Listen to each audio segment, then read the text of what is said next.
guys want to watch this last true crime video? Web of Lies, Sherri Papini. I haven't seen this channel before.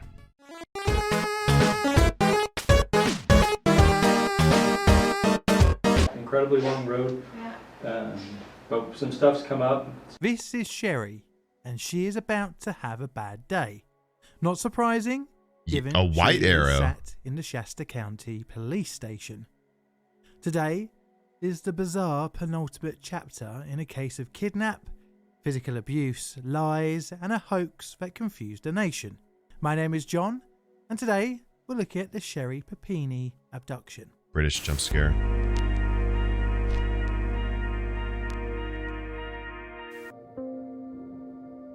Meet Sherri. On the face of it, Sherri Papini and her husband Keith have a nice life. A 4-year-old son and a 2-year-old daughter, and a residence in Redding, California, known locally as the Did his shirt just say A and P? Jewel of California. I've never been there, and that quote was from the city's own website, so take that with a pinch of salt. I've also heard about its high crime rate as well.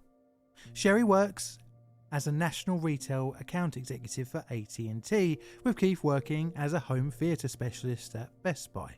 The couple have been married since October 2009. Sherri takes regular Abercrombie. jogs. I mean, with weather like this, I think even I would lumber my walrus body out for a daily run, but instead I have this. Fuck that. My lack of exercise aside, in 2016, everything was pretty unexceptional. British people, Well, when they realized that until took it the wasn't. one island that's dog shit weather. The long jog. It is Wednesday, the fucking 2nd hell. of November It's bleeding raining again. What are the chances? 6 out of 7 days, actually. Fuck. 2016, and Sherri has gone out for a jog at reportedly 3 different times during the day, as seen by witnesses. Her last jog of the day is just after lunchtime. During the afternoon, her 2 children are due to be picked up from daycare, but Sherri doesn't arrive. Her husband Keith arrives at their Mountain Gate house at around 5 PM to find no one home. No wife, and even more worryingly, no children. Keith rings the daycare centre and his children are still there. Oh, you but got no me, kids. Sherri. Wondering where she is, Keith tracks Sherri's iPhone down on the Track My Phone app. Strangely, it's showing at a rural road. He finds her phone and earbuds with blonde hair entangled in them near Sunrise Drive. This prompts him to call 911 at 5:51 PM. Went to. CHP transfer. Keith is on the line. Hello, can I help you? Hello? Yeah, I just got home from work, and my wife wasn't there, which is unusual, and my kids should have been there by now from, daycare. I couldn't find her, so I called the daycare to see what time she picked up the kids. The kids were never picked up. Okay. I found her phone, and it's got, hair ripped out of it, in the headphones. So I'm, totally freaking out, thinking, somebody, Okay, what's her? grabbed it. Oh, my God. Okay. And we live down kind of a sketchy street, so I definitely, I don't know if I'm allowed to knock on everybody's door, but I will if I'm allowed to do that. Well, let's just have the officers contact you. Okay, thank you. You're welcome. Okay, bye. Bye-bye.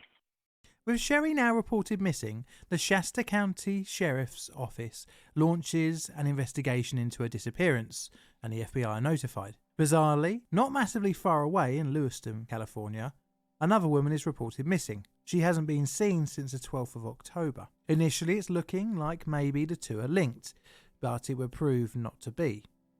Now, searching for Sherri would continue for the next few days, with the case being brought to local attention. Patrol, deputies and detectives began to make checks on 290 registered offenders in the area. During this time, the police are still not sure if it's a case of abduction or a case of voluntary disappearance, although the Papinis assert it must have been a kidnap. In an odd turn of events, an anonymous donor would put up $10,000 for the return of the young mother. The donor made contact via family friend Lisa Jester, but Keith initially refuses the random guy with money option. Around the same time, the wider family put up a roughly $40,000 reward.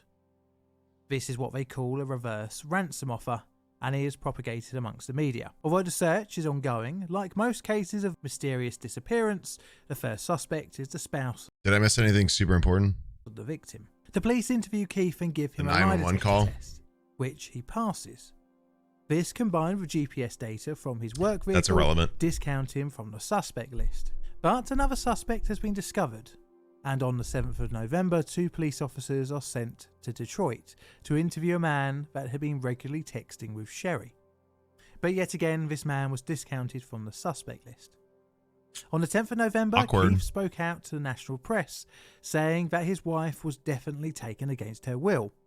At some point during the first week, the domain name of sherripapini.com was registered. The family hire a private investigator after a week of no sign of Sherri. In addition to the PI, Keith accepts the financial help from the anonymous donor. WalterWhite.com. On top of this, a GoFundMe is created to help pay for the private investigator. Lisa Jetta, Keith, and the donor communicate with one another, and the donor requested a spokesperson independent from the family, and Jester knew the right person for the job. Enter Cameron Gamble.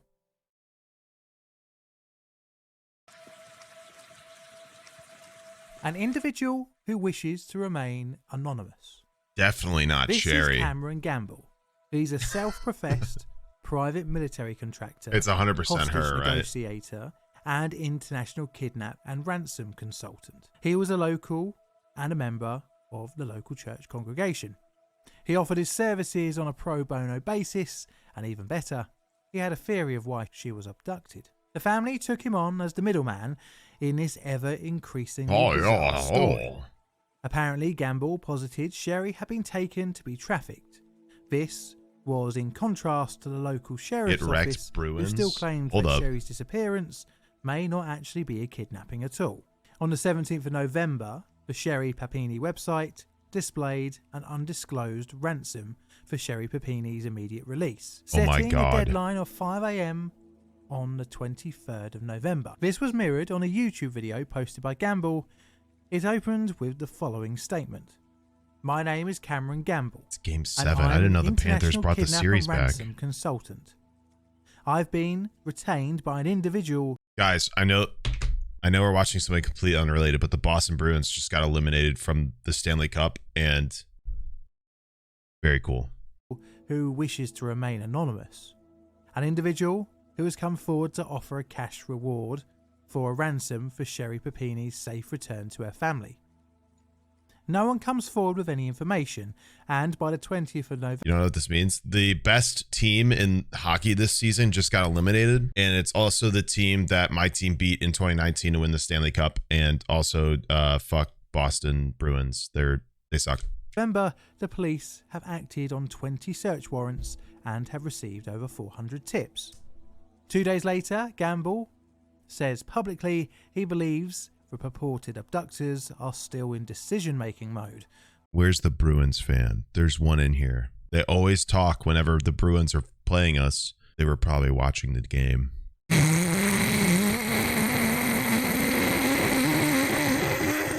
He also declines to announce how much the abductor would receive, but says it's a 6-figure reward.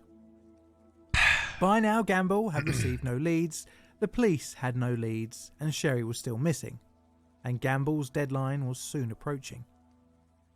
On the 23rd of November 2016, You Gamble came here to get away posted from a the new game? video stating the ransom has been withdrawn, and the money will be combined with the $50,000 Boston reward previously fans. mentioned, but yet again, no leads come of it. You could have just had a bad team this year, man, and not Sherri worry about it. reappears.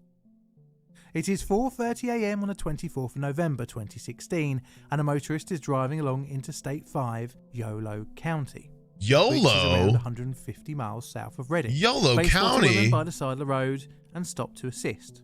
The police are contacted, and the woman is Sherri.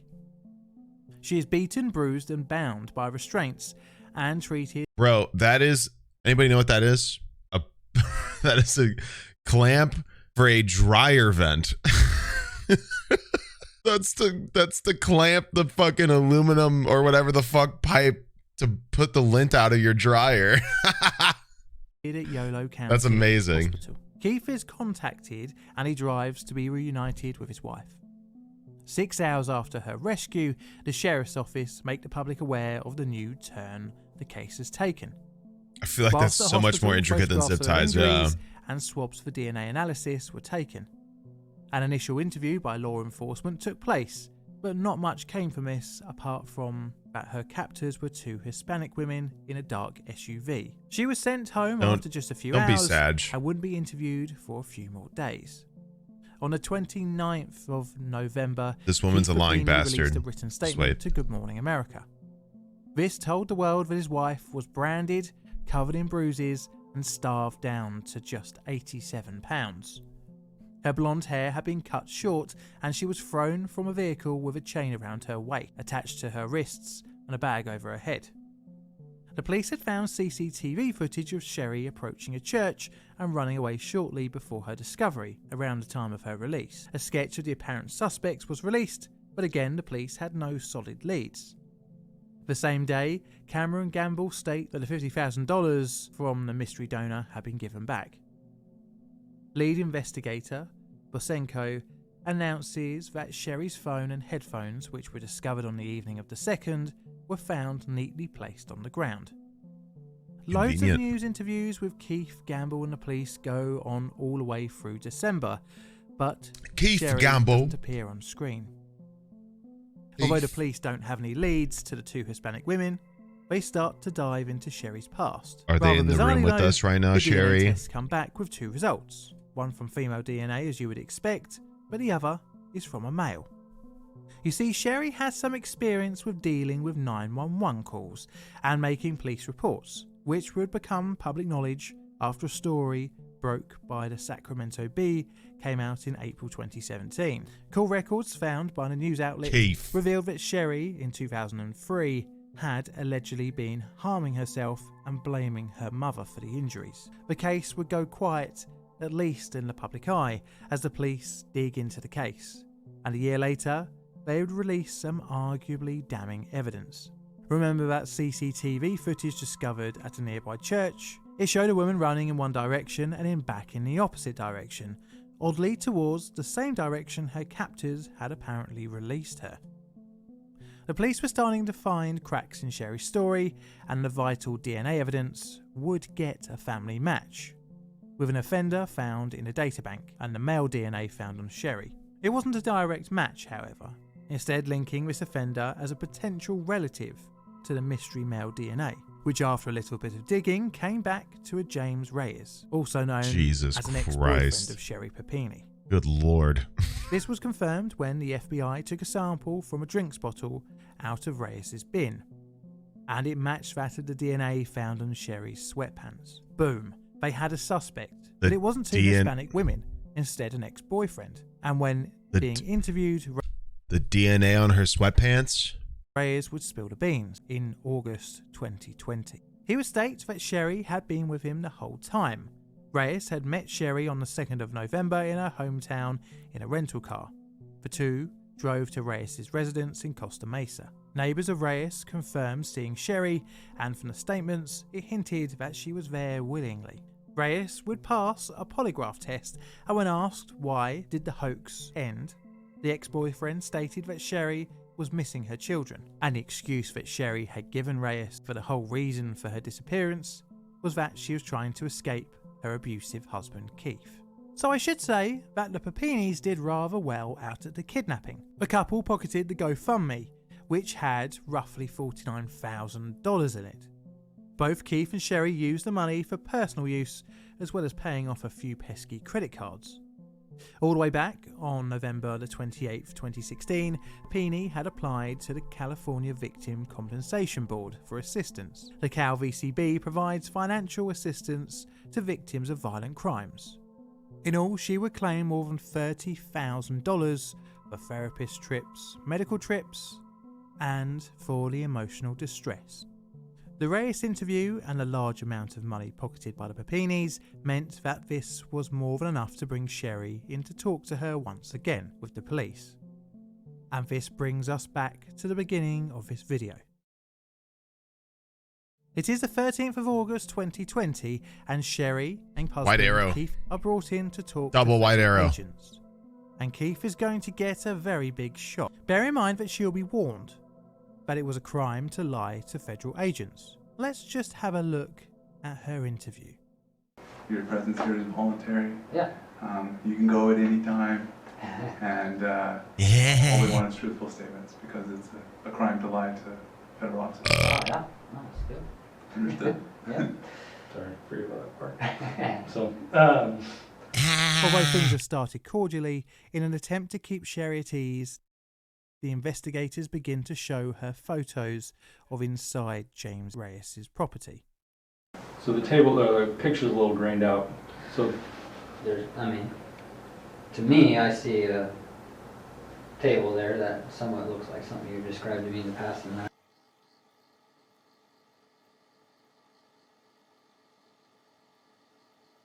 Is Keith gonna realize he's been cucked this entire time? You remember this trial? yes, I just found the original one of that and I was trying to explain. It's a little bit different, but it's pretty, excuse my language, it's pretty fucking similar. But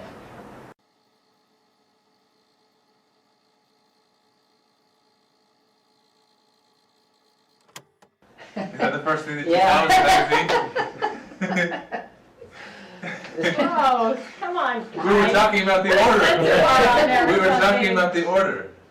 Plus, the magazine's not open, so I you're good. mean, this doesn't look like the bathroom to me, but the order is. Bearing in mind that the investigators know the truth, they laugh and play along with Sherri. What's interesting is that both parties, The photo if for excluded, where? know the photographs are from James's property. The following exchanges are kind of farcical, and the investigators show great restraint in not calling Sherri out on her lies. I'm cheering for the Krakens. Fuck the Avalanche. But this is the same bathroom we showed you, the This is original, the same one. Nope. Not obviously Colorado. Fuck the Avs. Illustrated, Great. yes. Stan Kroenke's a bitch. Okay, so nothing jumps out at you at that photo? we're not trying to overwhelm you. Obviously, it's been a long road, and here we are. I'm mad you're good.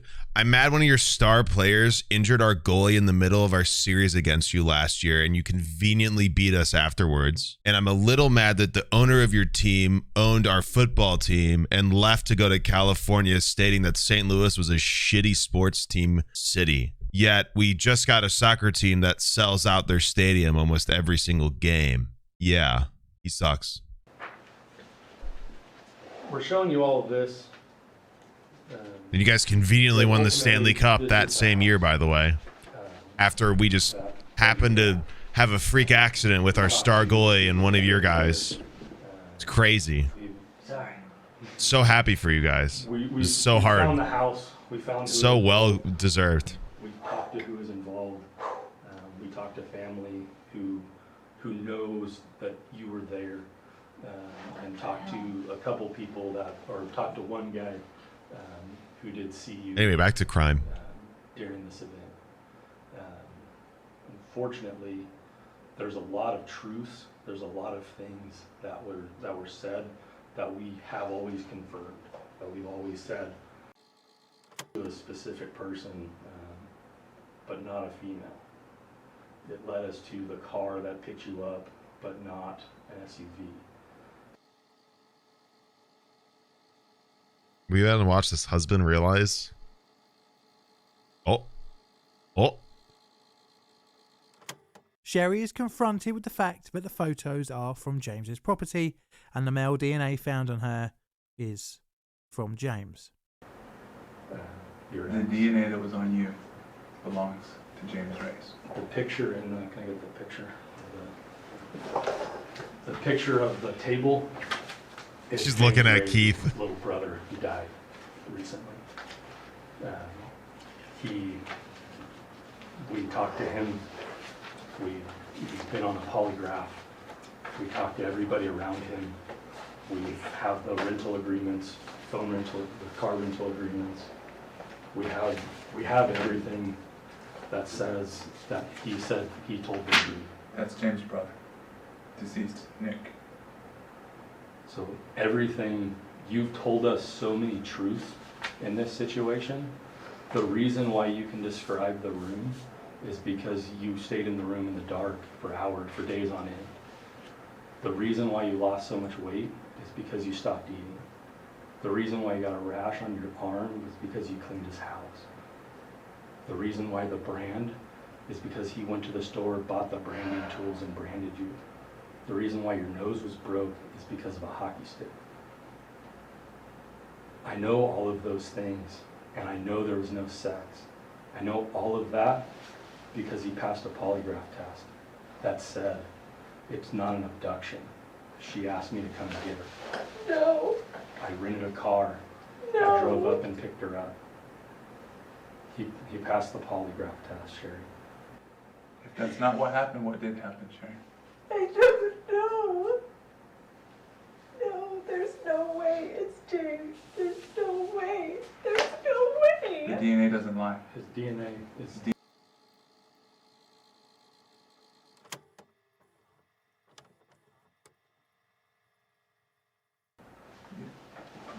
Keith asks to leave the interview room, and the two investigators start to push Sherri. As you should. But she doesn't admit to her part in the hoax, instead seemingly trying to put the blame solely on Reyes.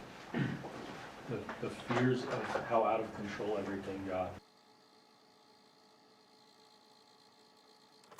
So you might as well get it out of your head that James is not involved, because James is clearly involved, and James already told us he's the one that did the brand. That's something that he admitted to Mayhem. He admitted to a felony you could put him in prison over. No, I just want to hug my children and go home. Okay. Well, you're free to go and do that. The interview ends with Sherri exercising her option to leave the interview room, and now she has officially lied to the officers. It's only a matter of time before she is arrested. But this wouldn't come until the 3rd of March 2022, when Sherri would be arrested on charges of making false statements to a federal law enforcement officer and for mail fraud. After 6 days, Papini was released from jail before her trial on a $120,000 bond, and on top of that, she had to surrender her passport. Keith files around the same time for a divorce and is awarded custody of their children. 3 days later, she signs a plea deal and is sentenced in September to 18 months in prison, followed by 36 months of supervised release. Papini was ordered to pay $309,902 in restitution for losses incurred by the California Victim Compensation Board, the Social Security Administration, the Shasta County Sheriff's Office, and the FBI. Oof. In November, she voluntarily reported to the Victorville Federal Correctional Complex, where she currently resides. What is scary is that her lies could have impacted random innocent people if it wasn't for the DNA evidence. And there is no apparent motive apart from attention seeking and a relatively small amount of money in comparison to the amount of fines she ended up receiving. Now, for these true crime videos, I haven't yet created a rating scale, so let me know if you have any suggestions in the comments below. Epic. That was a good one. Yeah, it's a weird one. Not like a huge crime, but it would have had an impact. She said 2 Hispanic women kidnapped her. And like, imagine had the police ran with that.